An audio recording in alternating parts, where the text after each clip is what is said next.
and then you read verse 32. Let's read together. John chapter 1, verse 29 to 34. The next day he saw Jesus coming toward him and said, "Behold, the Lamb of God who takes away the sin of the world.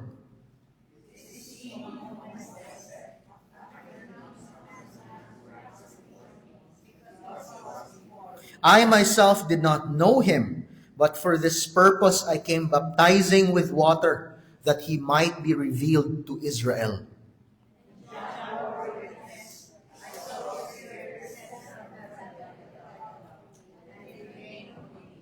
I myself did not know him, but he who sent me to baptize with water said to me, "He on whom you see the Spirit descend and remain, this is he who baptizes with the Holy Spirit."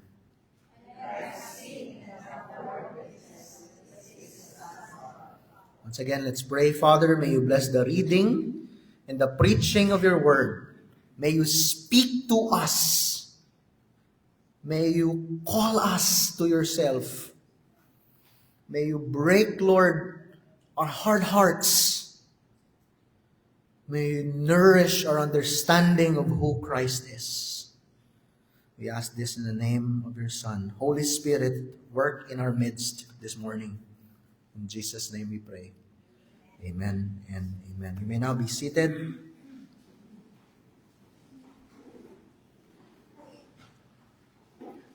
One that is commonly expected for believers is for us to become witnesses of Christ.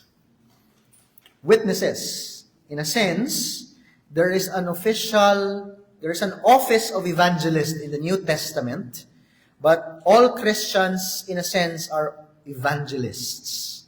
We bear witness about Jesus. Now, for those of you who have testified, evangelized other people, when you tell people about Jesus, what do you normally say about him? What do you tell people about Jesus?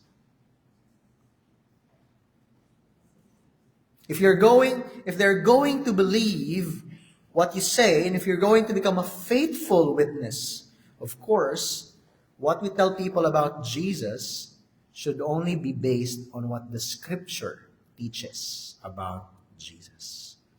Now, if you read the Gospel of John, you will notice that unlike the Synoptic Gospels, when we say Synoptic Gospels, Matthew, Mark, and Luke, unlike these three Gospels, the Gospel of John did not focus much on the ministry of John the Baptist, in the sense that he did not tell us that John was preaching in the wilderness, that John baptized people, that John confronted the Pharisees.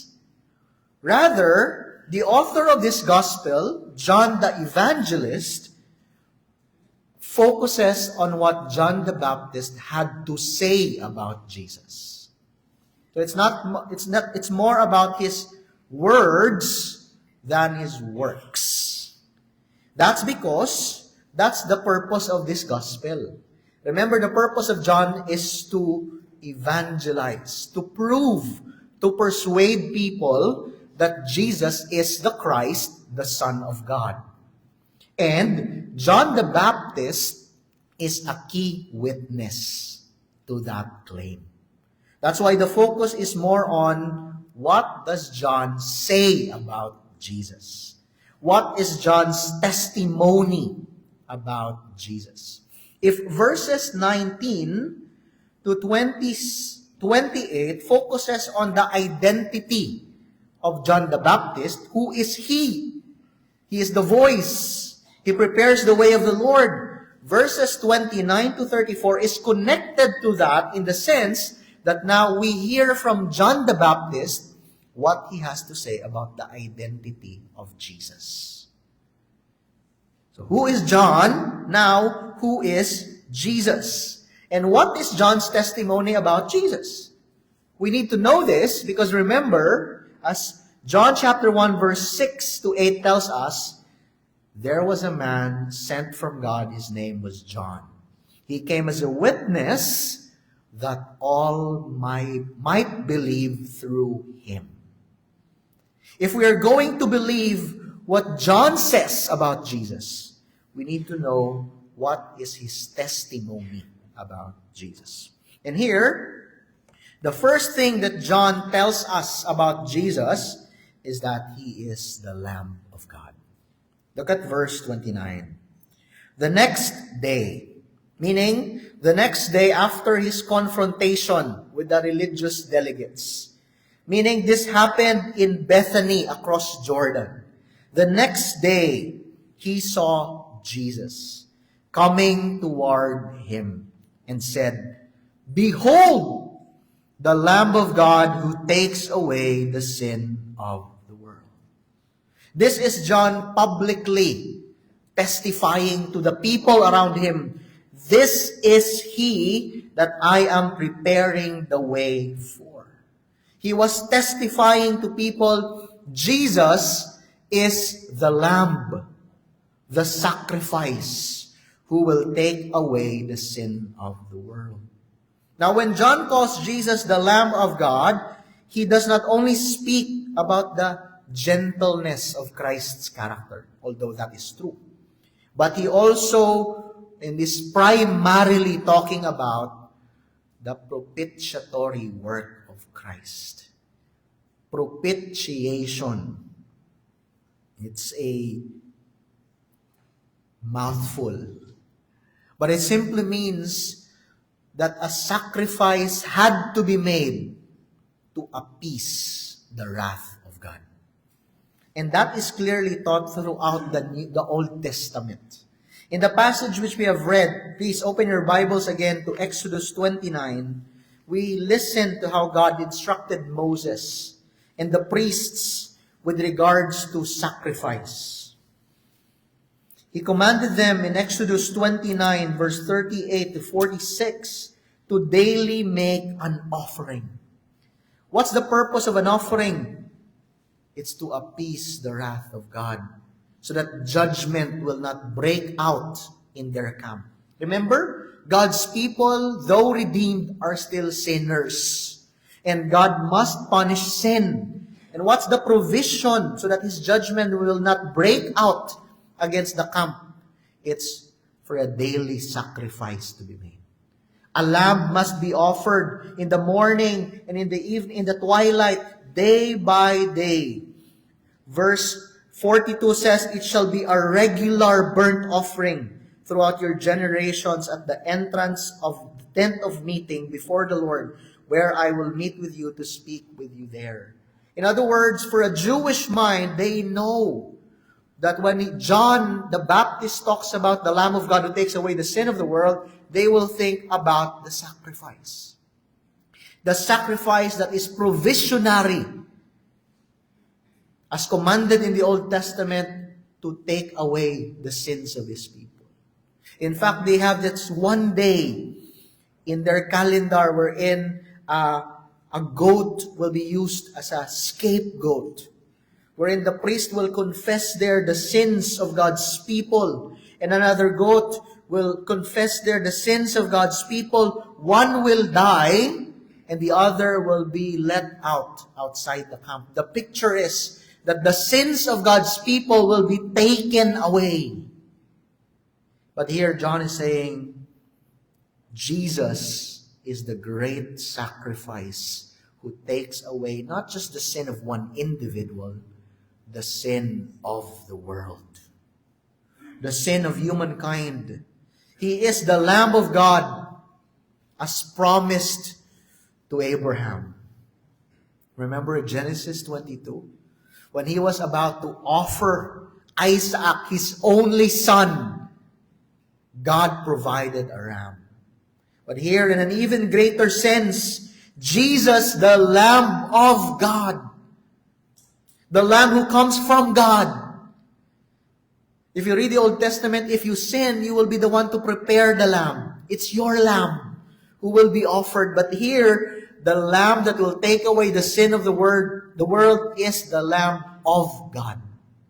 The lamb provided by God. This is not our lamb. This is the Lamb of God, coming from him, his only son. This is the true Passover lamb who will cover God's people. Remember the story of the Passover?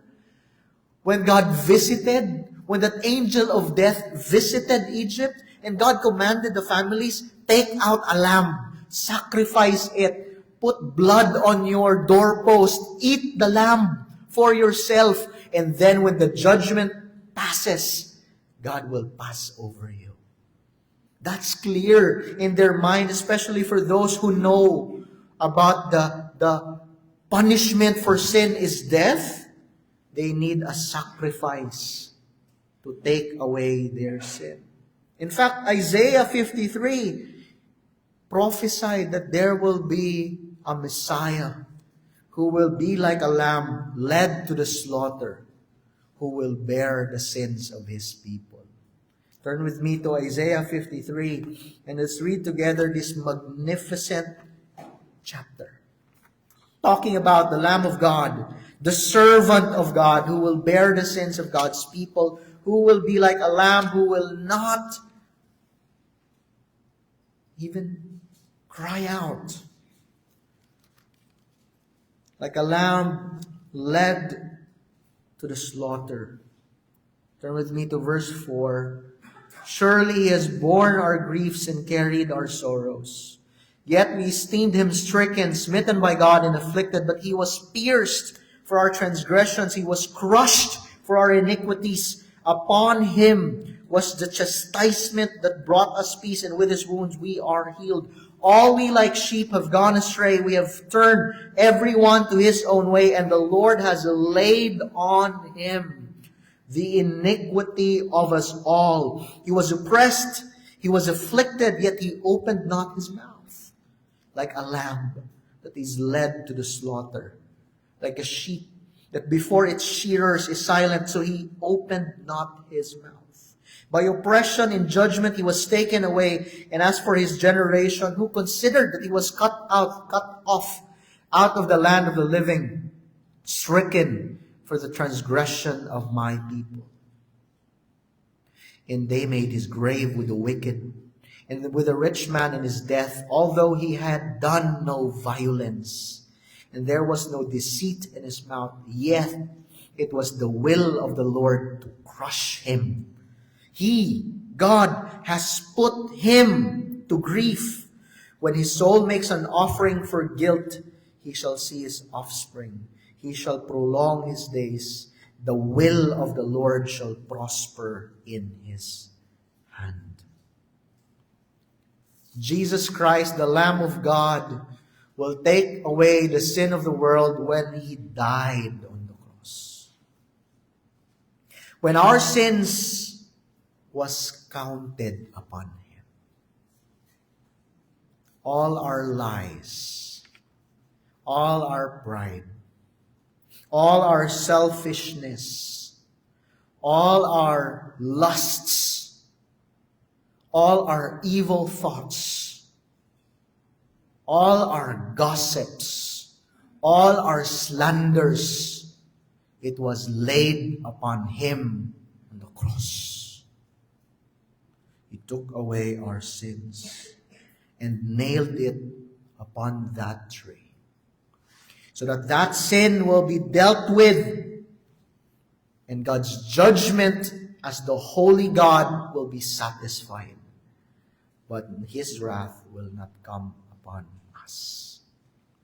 He is the Lamb of God who takes away the sin of the world. And think about this, church. The greatest problem of the world is not economy or money or government. It's not even physical sickness. The greatest problem of the world, and therefore your greatest problem, is sin. And there is only one person who can deal with your sin. You cannot deal with your sin. You cannot take the judgment of God upon yourself. You will die. You will perish. Do you wonder why hell is eternal? Because the judgment of God is eternal. No human being, no matter how good you are, no matter how smart you are, no matter how polished your ways are, will be able to resolve their problem of sin. That's why we need the Lamb of God. That's why we need Christ to die for us on the cross. And that's why only those who trust in Jesus, regardless of your ethnicity, Jew or Gentile, regardless of your status in life, slave or master, regardless of your gender, male or female, regardless of your age, old man or young man, only those who trust in the Lamb will have their sins taken away. If you will not trust in Jesus Christ, you are still bearing your sin. And God's judgment is still coming upon you. But those who trust in Jesus will receive pardon from their sins. No matter how big that sin is. No matter how small that sin is. Because Jesus is the Lamb of God who takes away the sin of the world. Is that how you think about Jesus? When you think about Him, do you think about Him as the Lamb who was offered for you? The Lamb who died in your place. Let it be foremost in our mind. That when we think about Jesus, yes, Jesus is many things. He is the King of Kings and the Lord of Lords. He is the Lord of glory. He is the prophet, priest, king. He is many things. But amongst these beautiful titles of Jesus, He is also the Lamb of God who takes away the sin of the world. He is that universal means that God has provided for sin. That sin will be dealt with. That we can be forgiven and reconciled before God. But that forgiveness, of course, can only come through faith. Through trusting in His sacrifice on the cross. Jesus is the Lamb of God who takes away the sin of the world. Secondly, John the Baptist tells us that Jesus is a man who ranks before Him. Look at verse 30. This is He of whom I said, after me comes a man who ranks before me, because He was before me. This is a repetition of verse 15. Remember John chapter 1 verse 15? John bore witness about Jesus and cried out, this was He of whom I said, He who comes after me ranks before me, because He was before me. It's also a repetition of verse 26 and 27. When John answered those religious delegates and tells them, I baptize with water, but among you stands one you do not know, even He who comes after me, the strap of whose sandals I am not even worthy to untie. And here you see the humility of John the Baptist. This was his consistent testimony. When he tells people about Jesus, he was always elevating Jesus. He is one greater than me. And my baptism is nothing compared to Him. I baptize with water. He baptizes with the Holy Spirit. He is greater. I am lesser. That was John's testimony. And the reason why John is able to say that, is able to exalt Jesus, look at verse 30 once again. He ranks before me. That is also another way of saying He is greater than John, because He was before me. Although Jesus Christ came after John historically, John was older than Jesus historically, yet Jesus is before John. Because remember, who is Jesus? He was the Word in eternity.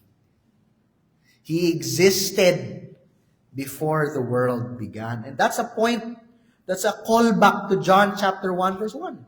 In the beginning was the Word, and the Word was with God, and the Word was God. He was with God in the beginning. He existed before me. And that's why He is greater than John. The baptism of John is preparatory. It's not the main event. Verse 31 tells us, John says, I myself did not know Him, but for this purpose I came baptizing with water, that He might be revealed to Israel. Remember, the previous day, He was asked, why are you baptizing? You are not Elijah. You are not the Christ. You are not the prophet. Why are you baptizing? He did not answer them directly then. But now He gives us a clear answer. My baptism with water is preparatory, so that through John the Baptist, the Messiah will be revealed to Israel. That He may be publicly witnessed to. That John may point people to Him. And that's exactly what will happen in the next few verses. John will testify that Jesus is the Christ. And John's baptism of Jesus, remember, is also preparatory for Christ's work on earth. In the same way that prophets and kings and priests were anointed in the Old Testament, Jesus, through His baptism, was prepared for the great work that He is going to do on earth. That's the purpose of John the Baptist's baptism, to prepare the way of the Lord, that through Him, Jesus will be revealed to Israel. Now you're probably thinking, Pastor, John said, I myself did not know Him. Now how can that be possible when they were cousins? Remember Luke chapter 1. In fact, they had a previous encounter before they were birthed. Remember when Mary came to Elizabeth, John was filled with the Spirit in her womb, and she leaped and he leaped. How can they not know each other? Now, take note, it is possible that they have never met before the baptism of Jesus, because Jesus came from Nazareth, and Luke chapter 1 verse 80 tells us that John stayed in the wilderness until he publicly appeared in Israel, in the Judean wilderness. So probably there was no previous contact between the two. But if that's true, how do we make sense of Matthew chapter 3, verses 13 to 14? Because Matthew chapter 3, 13 to 14 tells us that when Jesus approached John the Baptist told Jesus, I need to be baptized by you. That implies that John the Baptist at least had some knowledge about the greatness of Jesus. So how do we make sense of his words, I did not know Him? Now take note, when he says this, he simply means that he did not fully recognize the identity of Jesus until the baptism. He is not saying there is no zero knowledge. He's not saying that. He's simply saying that he partially knew about Jesus, but it was not until the baptism of Jesus that he became sure, certain that this is the Messiah. And we know that because of verse 32 to 33. Particularly verse 33, John says, I myself did not know Him, but He who sent me, God, told me, He on whom you see the Spirit descend and remain, this is He who baptizes with the Holy Spirit. Meaning, John the Baptist also had to receive revelation from God that Jesus is indeed the Christ. So that's why he did not know him before when he started his baptism, his ministry of baptism, but when he baptized Jesus and he saw the Spirit descend and remain on Jesus, that's when he know this is he. This is the Messiah, the one who ranks before me. So Jesus is not just the Lamb of God who takes away the sin of the world. He is also one who is greater than John. The one greater than John. And that's a great statement about Christ. Because remember, Jesus says in Matthew 11 that there is no one greater than John born on earth. And yet here's John saying, someone greater than me has come. And he was revealed to Israel through John's baptism. When you think about Jesus, do you think of him as great?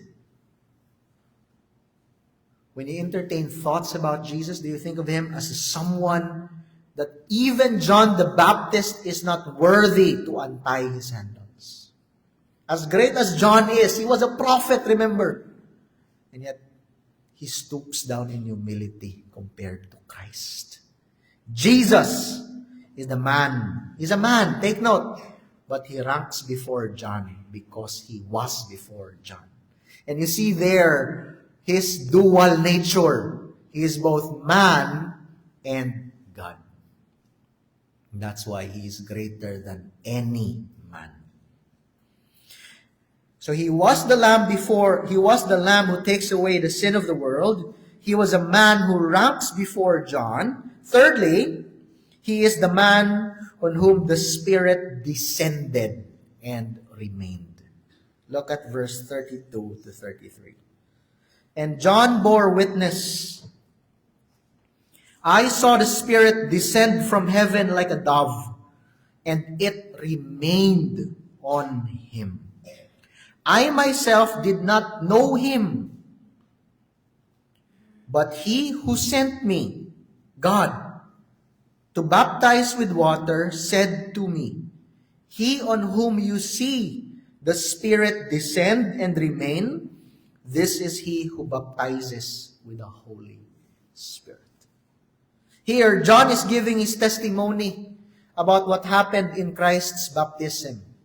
It is implied that the baptism already happened in the background. Take note, Matthew chapter 3, Mark chapter 1, Luke chapter 3 tells us what happened in the baptism. Here, we are told what John saw in the baptism. This is his testimony about what he saw during the baptism. And his testimony is this: I have seen the Spirit descend on him. I have seen the Spirit remain in him. That's how I know that he is the Christ. In other words, what God said to John was fulfilled in the person of Jesus. Through that baptism, John himself learned, confirmed that Jesus is the Messiah, as told him by God. He had a direct revelation from God. God spoke to him, and it was confirmed in the baptism of Jesus. Now take note, when the Spirit descended and remained on Jesus, it does not mean that Jesus did not have the Spirit before his baptism. There are many false teachers who believe in what they call adoptionism. Adoptionism is that heresy which teaches us, or not teaches us, but proposes that Jesus Christ was just a man. And it was not until his baptism that he was adopted to become the Son of God. Meaning, from man, he became God in baptism, because the Spirit came upon him. No, because John already told us, in the beginning was the Word, and the Word was with God, and the Word was God. It's talking, remember, about Genesis. It's connected to Genesis 1. In the beginning, God created the heavens and the earth. The point is that the Word existed before creation.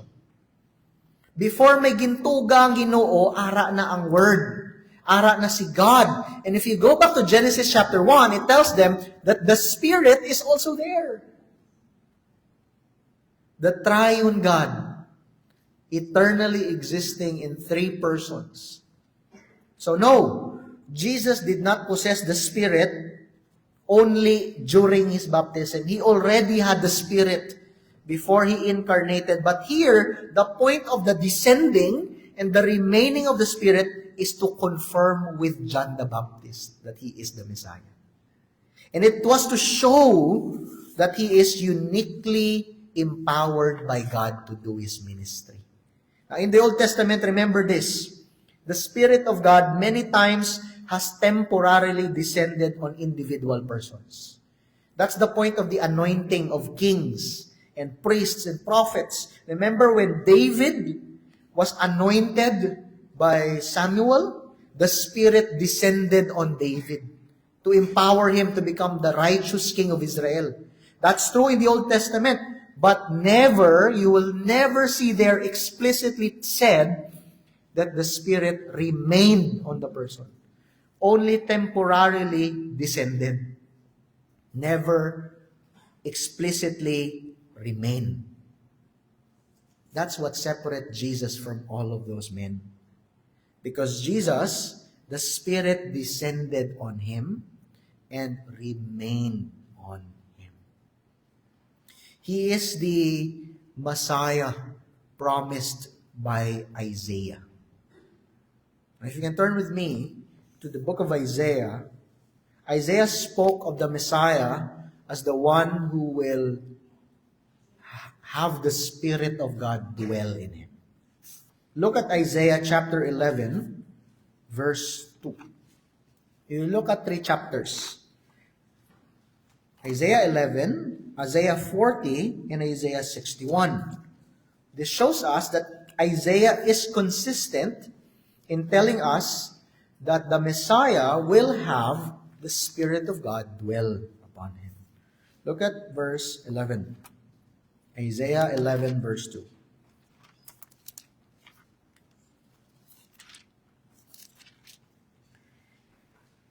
Beginning in verse 1, there shall come forth a shoot from the stump of Jesse. This is Jesse, the father of David. And a branch from his roots shall bear fruit. You see, they are connected. Jesus is from the line of Jesse, from David. Verse 2, and the Spirit of the Lord shall rest upon him, the Spirit of wisdom and understanding, the Spirit of counsel and might, the Spirit of knowledge and the fear of the Lord.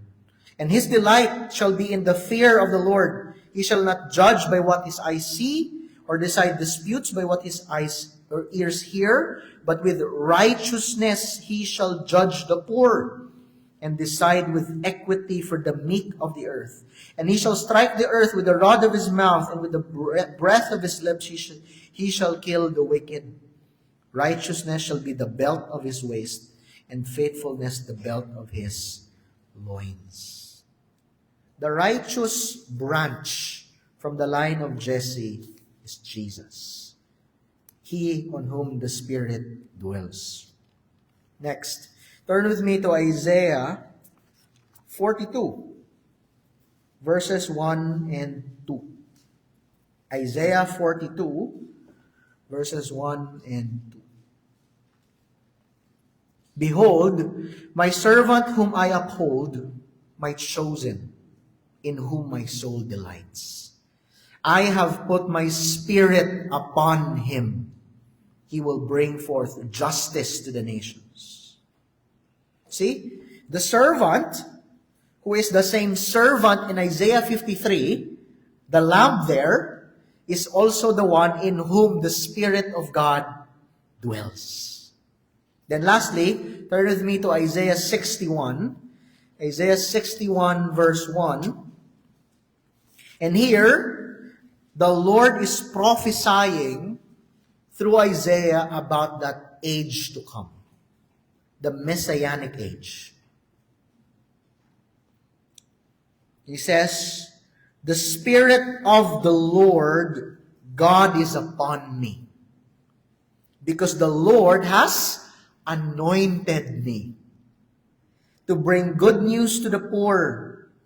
He has sent me to bind up the brokenhearted, to proclaim liberty to the captives, and the opening of the prison to those who are bound, to proclaim the year of the Lord's favor, in the day of vengeance of our God, to comfort all who mourn, to grant to those who mourn in Zion, to give them a beautiful headdress instead of ashes, the oil of gladness instead of mourning, the garment of praise instead of a faint spirit, that they may be called oaks of righteousness, the planting of the Lord, that he may be glorified." This was written in the context of exile. And yet here, the prophet Isaiah is speaking in a future sense of that year of the Lord, wherein his servant, the one in whom the Spirit of the Lord dwells, the anointed one, will bring blessings to God's people. It's a comfort for those who are in exile that there is a future such as that. And that's exactly what happened, remember? When Christ came, he bound the brokenhearted. He healed the sick. He proclaimed liberty to those who are weak and weary and poor. He was the one who brought the kingdom of God, in other words, to intervene in this earth. He on whom the Spirit of God dwells. John, in other words, is saying here that what the promises, the promises of the Old Testament about that Messiah is now fulfilled. He on whom the Spirit dwells is also he who gives the Spirit. And the Spirit is one of the blessings of the kingdom age. It's one of the blessings of the new covenant. Remember? Ezekiel 36, Jeremiah 31. God promises his people, "I will change your heart and I will put my Spirit upon you." That's a blessing of the new covenant. And here John is saying that new covenant is about to be fulfilled in this man. How do I know that? That he will give the Spirit to us? Because he is the one on whom the Spirit descended and remained. So why John says, going back to John chapter 1, when God the Father tells John, "He on whom you see the Spirit of God descend and remain," he is the one who baptizes with the Spirit. He gives the Spirit without measure. He is the fulfillment of that messianic prophecies. He is filled with the Spirit, and he baptizes with the Spirit, and he gives the Spirit without measure. John 3:34. It says there. John 3:34, "For he whom God has sent," speaking to Jesus, "utters the words of God, for he gives the Spirit without measure." Abundance of the Spirit's working. This was fulfilled historically in Acts chapter 2. That blessed day when the saints, after Christ's ascension, gathering in that room, the Spirit of God descended upon them and they spoke in tongues, testifying about the words and the works of God. And then, you see the same thing happen in Acts chapter 10, when Peter was preaching to Gentiles. Remember that story? Peter was in a trance, and the sheet came down from heaven. It contained clean and unclean food. And God told him, "Peter, get one and eat." And Peter says, "No, I can't eat anything unclean. But God tells him, whatever God proclaims to be clean is clean. And then he sent people from another place who came and fetched Peter, and he preached the gospel to the Gentiles. And you know what happened? Peter saw the Spirit descend upon them. How did he know that the Spirit was upon them? Because they spoke in tongues as the people were in Acts chapter 2. In other words, the speaking of the tongues was the visible manifestation of the coming of the Holy Spirit. That's true. Problem, however, is this. Because of that close association with the gift of tongues and the coming of the Holy Spirit, many people misunderstand baptism of the Spirit as the gift of tongues. Many people today say that unless you are able to speak in tongues, you were not baptized with the Holy Spirit. But that's not true.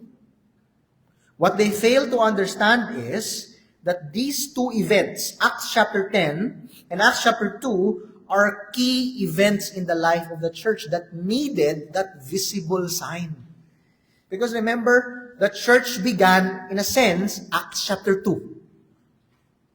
And then, the inclusion of the Gentiles to the church is Acts chapter 10. These are major events. And it needs visible signs to confirm that God is really beginning the church and adding the Gentiles to the church. That's the purpose there of the speaking of tongues. It's to bear witness.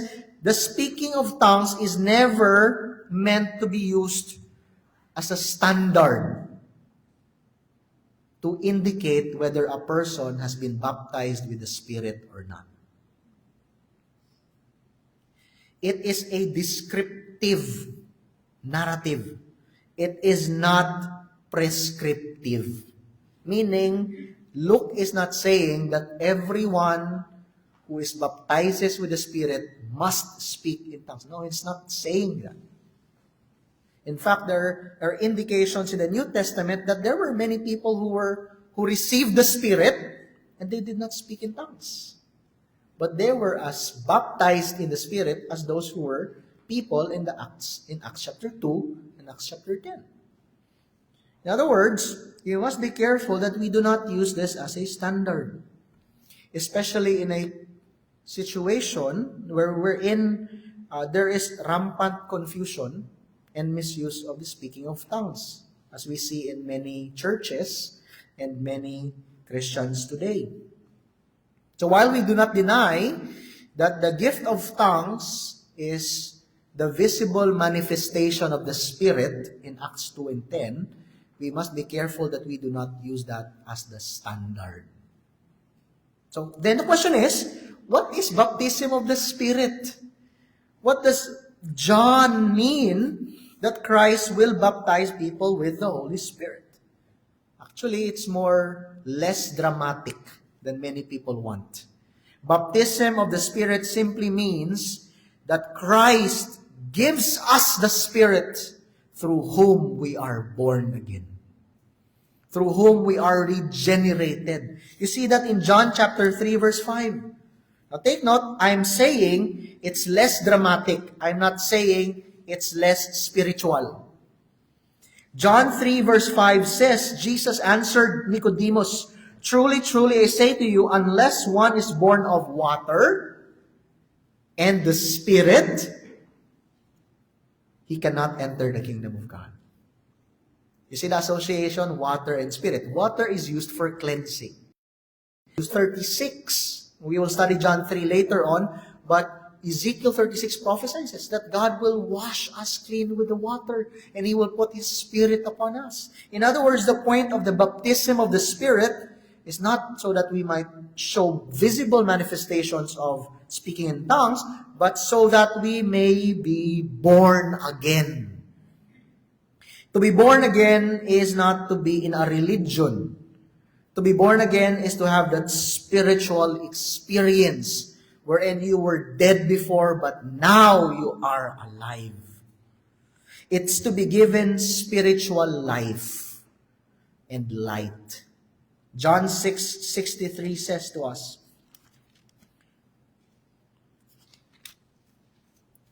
it is the Spirit who... And so Jesus says, you don't understand me because my words are spiritual. You need the Spirit to understand spiritual things, as 1 Corinthians chapter 2 tells us. That's why, no matter how hard I preach here, if the Spirit will not make you understand, the sermon will fall on deaf ears.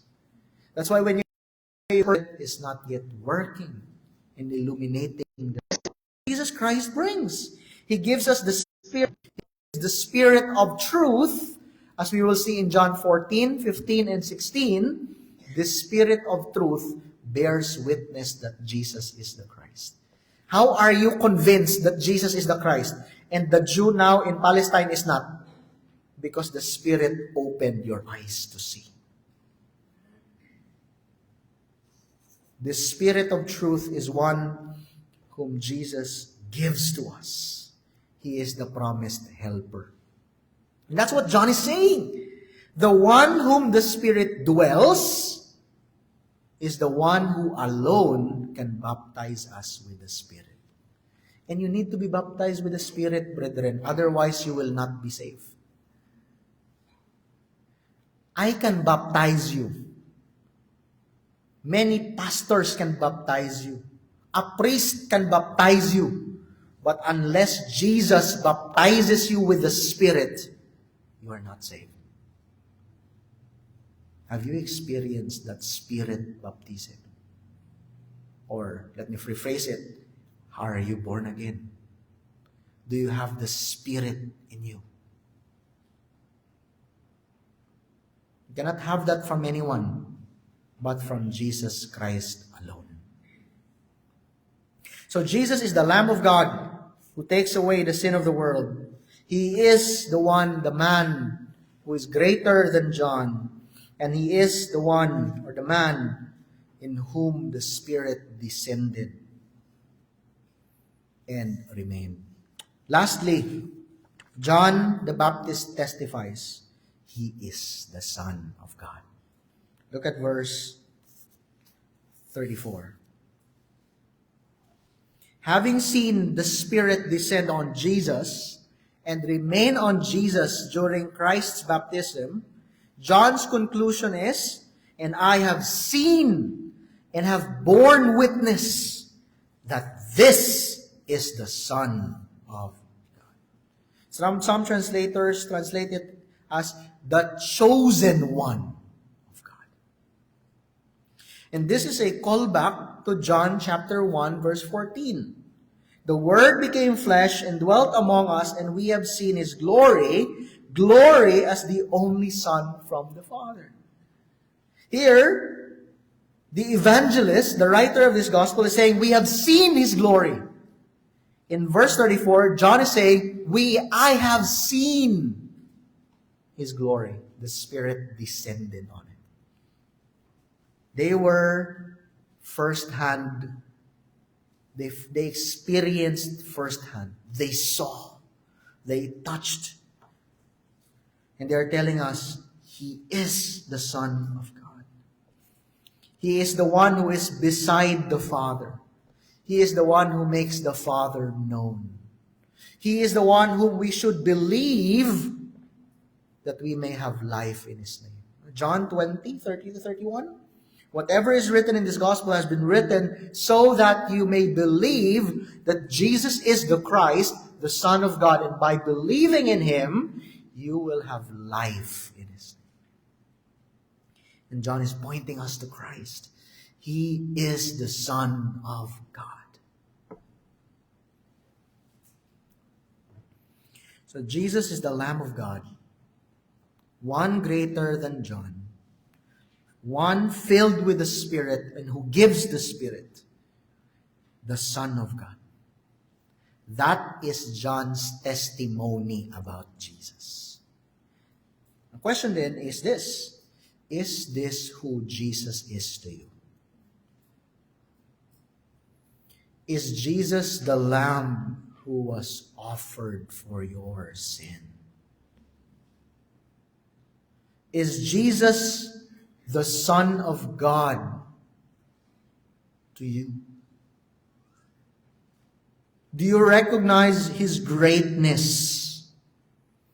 Have you received the Spirit through Him? As Titus would have said in Titus 3:5-6, we were washed, regenerated, and renewed through the Holy Spirit given to us in Christ. Have you experienced Spirit baptism in Christ? Are you truly born again? Do you have the Spirit of God dwelling upon you? Now, that is impossible if you have not yet put your faith in Jesus. Your sins are not yet atoned for. The Spirit of God is still not dwelling upon you if you have not yet trusted in Christ and put your faith upon Him. All of these blessings of who Christ is not yet for you if you are not yet in Christ. These are magnificent titles, magnificent truths about the person and the work of Christ, but they will just be there until you lay hold of it by faith. Until you trust in Jesus, Christ will not be the Lamb of God for you. You will not see Him as greater. You will not receive the Holy Spirit. You will not be convinced that He is the Son of God, regardless of whoever testifies to us. But if you do, brethren, here's the good news. He suffered for you. And He is the one who gives the Spirit beyond measure. Is this who Jesus is to you? Is this what you tell others about Jesus? I began with a question. What do you tell people about Jesus? Do you tell people that He is the Lamb of God who takes away the sin of the world? Do you tell people that He is the one greater than John? Do you tell people that He is the one who can fill them with the Holy Spirit? Do you tell people that He is the Son of God? If we are going to become faithful witnesses of Christ, we ought to tell people about Jesus. Let's pray. Father, may you bless the preaching of your word for the edification of your people. Grant us faith to see, faith to hear. Bring us to Christ. Draw us to Him, because there is no life apart from Him. There is no forgiveness of sin apart from Him. There is no Holy Spirit apart from Him. Lord, please bring us to Christ and make Him so precious in our sight always. Bless the preaching of your word, Lord. In Christ's name we pray. Amen. Let's remain seated and in silence as we continue to meditate upon the word which we have.